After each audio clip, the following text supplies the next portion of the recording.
Hi, and welcome back to Inspired to Game. I'm Sean. And I am Lola. Today we are talking about Cyber Pet Quest. Now this is a mini cooperative campaign game for 1 to 4 players, coming to Kickstarter soon by Dead Alive Games, who we want to thank for sending us this prototype to review. Now before we get into our review, we'll give you a very quick overview of how to play it. Jane, the fully bionic cat, and her cybernetically enhanced friends will be embarking on a mission to find Jane's missing owner in an intra-apocalyptic city. Regardless of player count, you will be playing with all 4 pets. Each one has their own hero card and their own player board to track energy, luck, and hit points. The game is played over several chapters, each one having its own setup with various location cards and objectives. Turn order is determined through initiative cards, which are shuffled at the beginning of each round. At the beginning of a pet's turn, they will take energy as depicted on their hero card and then roll 3 dice to determine if they get more energy or if they get more luck. Actions they can use their energy for include movement, searching, interacting, and healing. In addition, once per turn, they can use some energy to do impact damage. If enemies are around in this chapter, they will alternate turns with the pets with their own initiative deck. They will target the last pet that was moving, unless that pet was using the sneak ability. Over the course of the game, the pets can obtain helpful items and must complete that chapter's objectives in order to be successful. If the objectives have been completed within the time allotted with all the pets fully conscious, the chapter is over and the story progresses to the next adventure. Now, a pocket adventure campaign game is such a great idea. I love the footprint of it. It's absolutely adorable. And because of that, that means all the components inside are adorable too, from the little cards to the little meeples to the little everything. The reason why I love the size of this so much is what it makes me excited for is the idea of carrying it with me on vacations. Things like going out to a cabin in the woods, even taking to a hotel. It's a perfect place to play it. And what's especially nice is it's fantastic as a solo adventure too. Yeah. So if you're just on some business trip on your own, you can carry it around and pull it out and have a little campaign game. And I think that's a tremendous amount of fun. Now, I love the theme of this. We didn't get a good feel for the storyline because we only had the first couple of chapters or two. But what was interesting is we played it and then we got to the end of the material we have and I was so disappointed. I was so disappointed that I didn't know what was coming next.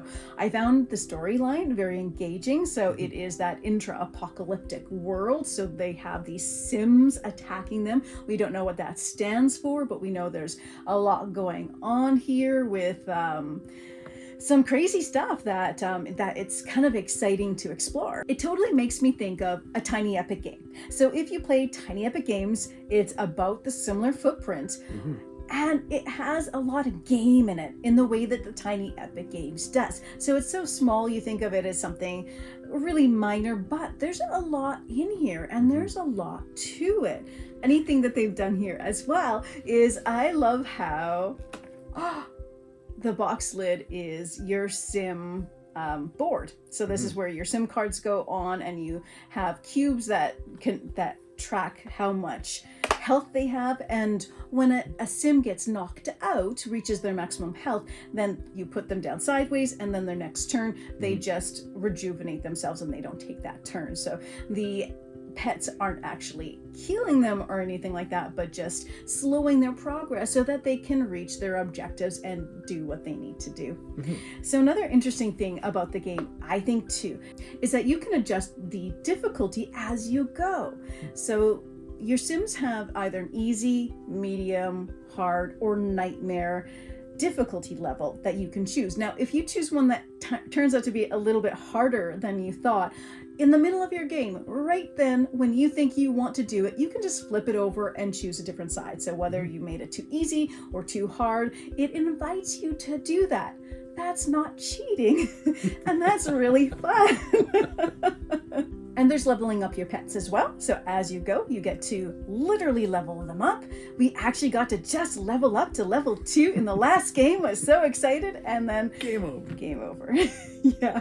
But there's also charm cards that can be leveled up too, that give special abilities. That's what you use your luck for. Basically like a currency for these. And they can be really powerful and nice to use in the game. So between the items and the charms, there's a lot you can play around with. You're not just subject to the luck here of the dice and how things go, and it's kind of a really fun campaign adventure. So as each pet takes their action, they have to start by choosing whether they're going to be aggressive about it or if they're going to sneak. If they're aggressive, then they take the token. That means they're going to be the focus of the Sims. But if they sneak, whoever had it last is still going to be the focus of the Sims. So it really gives you a nice little layer of strategy that you can use. Yeah, and an interesting thing about these characters is they all have their own skills. So we notice that right from the beginning. There are some of the pets that are better fighters. Okay, these are the ones you're going to want to fight with. These are the ones that you want to search with. So you really want to leverage their individual skills while you're playing.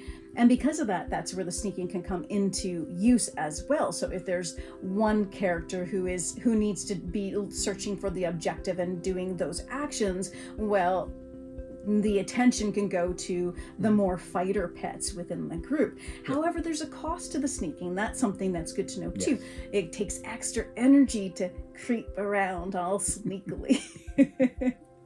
So I gotta say, overall, we had a ton of fun with this. Everything you see here is a prototype, and we didn't have a lot to look at with it, but what we saw, we really had a lot of fun with. So feel free to check out the campaign if this sounds like an interesting game to you. It's absolutely adorable and fun to play. So we'll give a link to that below. So thank you so much for watching today. If you've enjoyed this content, please support the channel by subscribing. And as always, happy gaming, folks.